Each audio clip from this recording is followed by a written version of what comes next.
प्यारे बच्चों, आप सभी का कोष्टी बायोलॉजी विंग्स चैनल में मैं राकेश कोष्टी हार्दिक स्वागत करता हूं। आप सभी से रिक्वेस्ट है कि इस वीडियो में शुरू से आखिरी तक बने रहें और यदि मेरे वीडियोस आपको पसंद आ रहे हैं तो उनको लाइक और शेयर करें और चैनल को सब्सक्राइब अवश्य करें। आज हम पढ़ेंगे फोटोसिंथेसिस पार्ट 2, जिसमें मैं आपको कुछ टॉपिक्स के बारे में समझाना चाहता हूं, जैसे हिस्ट्री ऑफ फोटोसिंथेसिस यानी प्रकाश संश्लेषण क्रिया का इतिहास, सिग्निफिकेंस ऑफ फोटोसिंथेसिस यानी प्रकाश संश्लेषण क्रिया का महत्व, एंड स्ट्रक्चर ऑफ क्लोरोफिल यानी क्लोरोफिल अणु की संरचना। तो सबसे पहले हिस्ट्री ऑफ फोटोसिंथेसिस यानी प्रकाश संश्लेषण क्रिया का इतिहास। तो प्रकाश संश्लेषण क्रिया के इतिहास के संबंध में समय समय पर विभिन्न वैज्ञानिकों ने अपने अपने मत प्रस्तुत किए। उनके अनुसार सबसे पहले स्टीफन हेल्स, जिन्हें फादर ऑफ प्लांट बायोलॉजी कहा जाता है, उनके कथनानुसार पौधों में पोषण के लिए सनलाइट की आवश्यकता होती है। जोसेफ प्रिस्टले के अनुसार प्लांट्स दूषित वायु को प्यूरिफाइड करते हैं, शुद्ध करते हैं। जैन इंजन हाउस के अनुसार जो ग्रीन प्लांट्स हैं उन्हें प्रकाश सनलाइट की आवश्यकता होती है और सनलाइट के प्रेजेंस में वो एयर को प्यूरिफाइड करते हैं यानी वायु को शुद्ध करते हैं। जीन सेनेवायर के अनुसार पौधे हैं लाइट की प्रेजेंस में वायु से CO2 को ग्रहण करते हैं और ऑक्सीजन को आउटपुट करते हैं। ड्यूट्रोचैट के अनुसार फोटोसिंथेसिस के लिए नीडेड टू क्लोरोफिल यानी क्लोरोफिल की आवश्यकता होती है। लिविंग साइंटिस्ट के अनुसार ऑर्गेनिक सब्सटेंस कार्बनिक जो पदार्थ हैं वो CO2 से बनते हैं। जूलियस रॉबर्ट मेयर के अनुसार ग्रीन प्लांट्स लाइट एनर्जी को स्टोर्ड इनटू केमिकल एनर्जी यानी प्रकाशीय ऊर्जा को रासायनिक ऊर्जा के रूप में संचित करते हैं। जूलियस वॉन सेक्स के अनुसार फोटोसिंथेसिस में स्टार्च का फॉर्मेशन होता है और क्लोरोफिल प्रेजेंट इन क्लोरोप्लास्ट यानी जो क्लोरोफिल है वह क्लोरोप्लास्ट के अंदर उपस्थित रहते। रॉबर्ट हिल के अनुसार फोटोसिंथेसिस में ऑक्सीजन जल के अपघटन से उत्पन्न होती है। अब नेक्स्ट, इंपॉर्टेंस ऑफ फोटोसिंथेसिस यानी प्रकाश संश्लेषण क्रिया का महत्व। फोटोसिंथेसिस जो रिएक्शन है उसमें inorganic substance modified into organic substance, जो अकार्बनिक पदार्थ रहते हैं वह जटिल कार्बनिक पदार्थ में रूपांतरित होते हैं।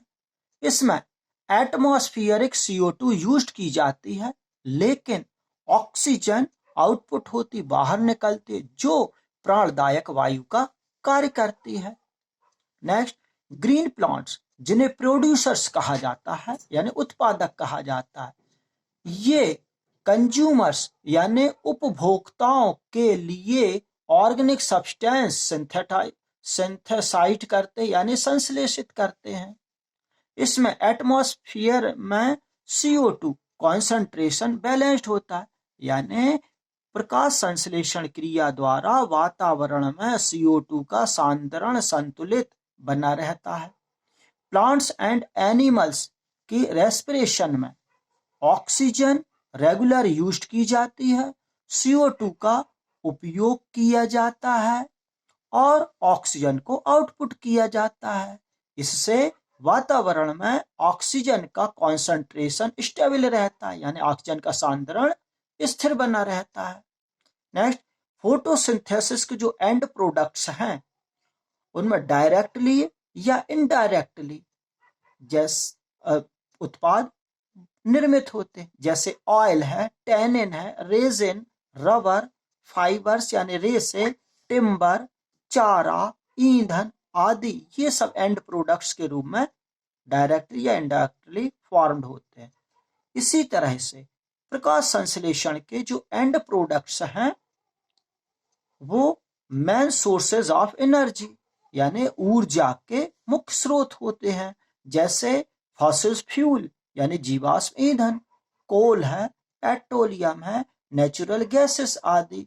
ये सभी हमें प्रकाश संश्लेषण क्रिया के दौरान ही प्राप्त होते हैं। आगे हम पढ़ेंगे जो सूर्य है, सूर्य के प्रकाश में इलेक्ट्रोमैग्नेटिक वेव गतिगत यानी सूर्य से जो सूर्य प्रकाश उत्सर्जित होता है तो यह प्रकाश इलेक्ट्रोमैग्नेटिक वेव के रूप में यानी विद्युत चुंबकीय तरंगों के रूप में गति करता है। सनलाइट बहुत सी लाइट रेज से मिलकर बना होता है। इन लाइट रेज में बहुत many minute light particles present होते हैं यानी बहुत छोटे छोटे से जो प्रकाशीय कण हैं वो उपस्थित होते हैं, कॉल्ड एज फोटॉन्स, जिन्हें हम फोटॉन्स कहते हैं। इन फोटॉन्स में जो ऊर्जा निहित होती है उसे कॉल्ड एज क्वांटम एनर्जी यानी उसे क्वांटम एनर्जी कहा जाता है। ये जो क्वांटम एनर्जी है उसे एब्जॉर्ब बाय क्लोरोफिल मॉलिक्यूल्स यानी क्लोरोफिल अणुओं द्वारा उसे अवशोषित किया जाता है। जब क्लोरोफिल के जो मॉलिक्यूल जब क्वांटम एनर्जी को एब्जॉर्ब करते हैं तो वो एक्साइटेड हो जाते हैं यानी उत्तेजित होते हैं और इलेक्ट्रॉन्स को रिमूव करते हैं यानी इलेक्ट्रॉन्स को बाहर निकालते हैं। सूर्य प्रकाश से हमें 3 टाइप्स की रेडिएशंस प्राप्त होती यानी सूर्य प्रकाश से 3 प्रकार के विकिरण उत्सर्जित होते हैं। सबसे पहले है दृश्य प्रकाश विकिरण यानी विजिबल लाइट रेडिएशंस या visible light rays seen the object. दृश्य प्रकाश की उपस्थिति में ही हमें वस्तुएं दिखाई देती हैं। उसके बाद होता है इंफ्रालाइट रेज यानी अवरक्त प्रकाश विकिरण।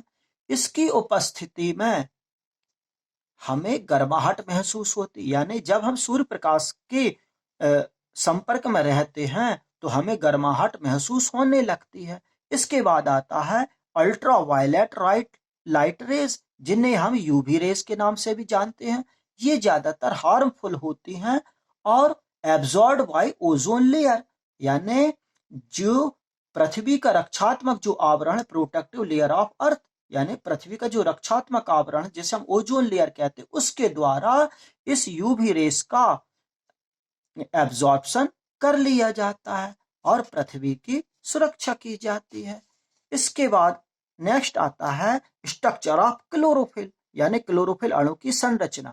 तो जो क्लोरोफिल है वह रेड ब्लू बैगनी लाइट को अधिक एब्जॉर्ब करता है लेकिन ग्रीन लाइट्स को अधिक मात्रा में रिफ्लेक्ट करता है। तो रिफ्लेक्ट करने के कारण ही हमें क्लोरोफिल ग्रीन कलर का दिखाई देता है। अब इसकी जो संरचना है अध्ययन के आधार पर उसे 2 भागों में डिवाइड किया गया है। पहला होता है हेड एंड दूसरा है टेल। इसके हेड वाले भाग को हम पोरफायरिन हेड कहते हैं और टेल वाले भाग को फाइटल टेल कहते हैं। इसका जो हेड वाला भाग रहता है जो कि जल स्नेही रहता है अर्थात हाइड्रोफिलिक रहता है। इसके हेड में मैग्नीशियम अणु पाया जाता है जिसे हम इसके हेड को पोरफायरिन हेड कहते हैं। हेड के सेंटर में मैग्नीशियम आयंस यानी मैग्नीशियम जो मॉलिक्यूल्स है वो आयंस के रूप में प्रेजेंट रहता है। साथ ही 4 पायराल अणु एक साइक्लिक फॉर्म में अरेंज्ड होते हैं। अब इसकी जो टेल है जो कि long chain of alcoholic molecules यानी अल्कोहल के अणुओं की एक लंबी श्रृंखला होती है या फिर सैचुरेटेड हाइड्रोकार्बन यानी संतृप्त हाइड्रोकार्बन से निर्मित होती है। तो जो संतृप्त हाइड्रोकार्बन मॉलिक्यूल्स हैं उनके जुड़ने से एक लॉन्ग टेल बनती है जो कि जल विरोधी होती है अर्थात हाइड्रोफोबिक होती है। अब इसका जो हेड वाला भाग है ग्रेनम की प्रोटीन लेयर में धंसा रहता है और टेल वाला भाग ग्रेनम की लिपिड्स लेयर में धंसा रहता है।